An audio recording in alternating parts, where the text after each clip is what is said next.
Hello, this is Chris, V7XH. I'm just going to run through some of the changes in the Beta 4 test software.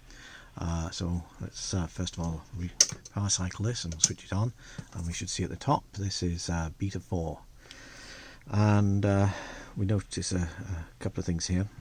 So one is the frequency widget down at the bottom is it now has leading zeros, and the reason I put that in is if we're using this as a transverter and we want to set an offset, what was happening previously when we went to edit the frequency offset, because it starts at 0 without the leading zeros, it was difficult to tell how the decades were set. So this makes setting the decades a lot easier. So if you want to do say a 2 meter transverter, we probably need an offset of around 116, I think it is.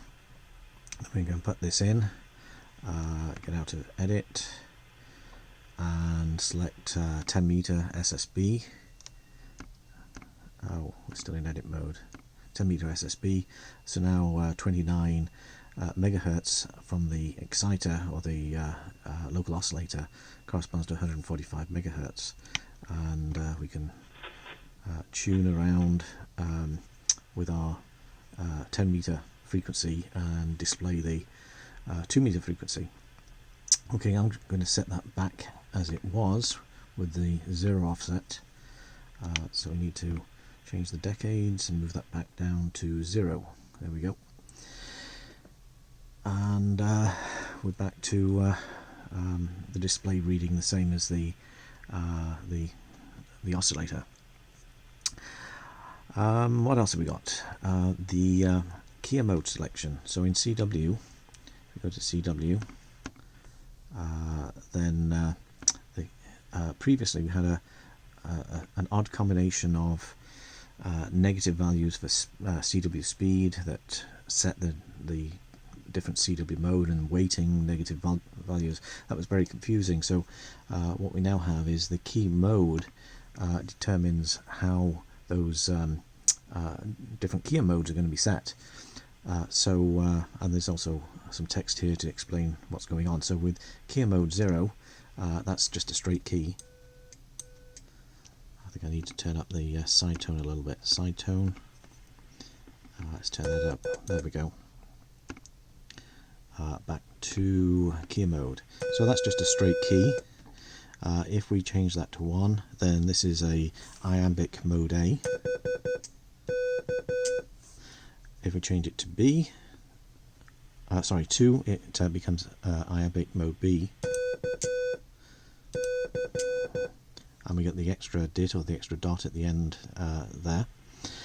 And then going to mode 3, that changes the weighting. So we extend the DARs. So let's go to the weighting. So now the weighting just goes from 7 through to 15.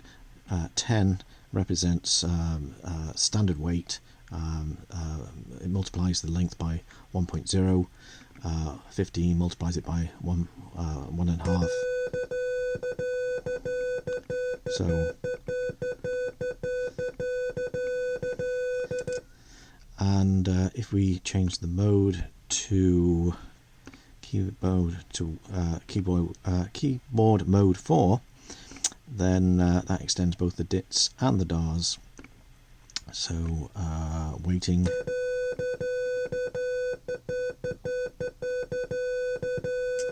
like so. So that simplifies a little bit the all those different modes. Let's go back to okay. So while we're on the screen, I've now added the station name and call sign. So this is when we use the keyboard. We can type in the station call. So hit station. I can type in VE7XH on the keyboard, and name is Chris, CHRIS, and now with the pre-programmed sequence, that will that will be sent when you hit the function keys. What else do we have? Mode. One of the concerns before was when we change mode, like so go to USB, so we're still on 80 meter CW button, that's the programming button here, but we changed it to USB. That wasn't being saved, and now we do force the save, so that might cause some confusion with people, because now when we select, we'll go to 40 meter CW, when we go back to 80 meter CW, it will restore it back to the mode that we had set previously, which in this case is USB. So even though the label says CW, it's USB. So that might cause some confusion. While we're talking about that, I should probably just show how you change the labels, because that is simply a label that we have on all of those, and they can be changed. You can make them whatever you want. To change them, we need to go into Edit and tap the band, and there's the label, 80 meter CW. If I wanted to make that USB, I could just type delete USB, sorry, USB, and then save that, and that's going to set the key, the button to USB. It doesn't actually take effect until the next reboot. So if we power cycle this, power it back on again, then now this label says USB, but we notice it's still programmed for CW, so changing that to USB, now it's consistent. So USB brings up 80 meter USB. What else have we got? The side tone level. So there's a concern that the PSK side tone was a lot louder than the CW side tone. So here's the side tone setting. So in CW, let's just send a CW sequence from the keyboard. Right, what's happened here? Side tone. Oh, I don't know what happened there. Let me just power cycle that and see what's going on. Oh, because we're in USB mode, of course. Let's go back to CW mode.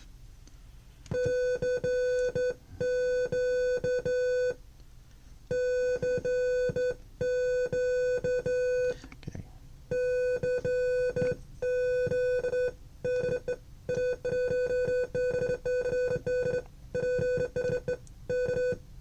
Okay. So now the PSK side tone, if we go into PSK mode and send that same sequence, it's a similar volume. Previously it was a lot louder, so equalize those levels. Alright, where are we? Talked about the leading zeros, talked about the text fields, the station name and so on.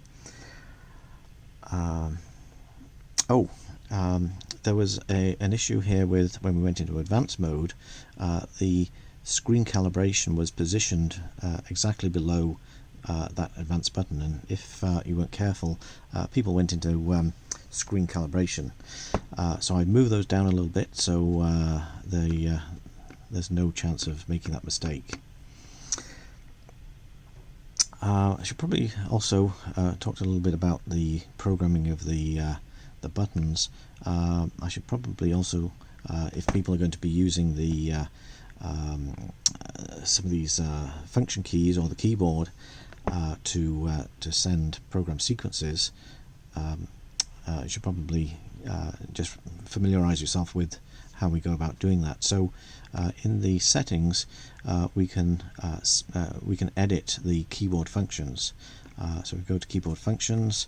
The keyboard function 1, F1, is the call sequence, and there's some text in here, and these are things we call tags. Tags are stored separately. There's an instruction to key the transmitter, send a CQ sequence, send my call, please K, and then switch back to receive. So any of these things can be edited. Here's the back to you sequence, where we pick up the tag for the station name, which was what we had on that that screen. So we could conveniently edit the station name and the station call sign, and then put in the my call. So those are keyboard functions. The tags are down here. So the tag my name is here. I can change that, put in my name is Chris. I can put in my call, which is V7XH, and my QTH is I'll put in Delta DELTA, and my rig is maybe I'll change this actually in the setup. It used to be the IQ32, but we're now using or calling it the IQ32 as the package. So all that's done, and now if I let's go to the PSK sequence, PSK mode, sorry, so we can see what we're sending.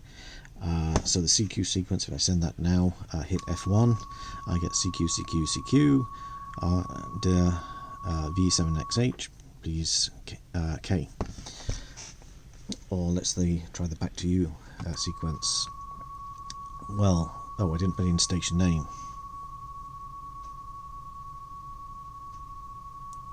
So let's put in the station name, station call sign. Let's do Dave V7HR.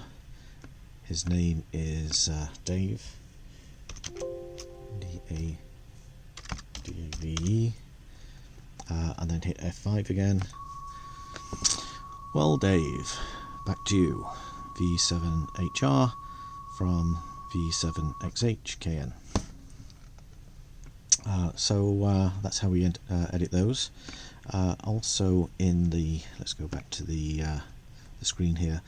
We went through the keyboard functions and the tags. We can also edit the screen functions. So the screen functions are down here. Well, let's go to say the CW mode. We've got 4 screen buttons here: AGC, filter, waterfall, and mode. And those can be reprogrammed to do basically anything you want. And the way we do that is on the screen function button here.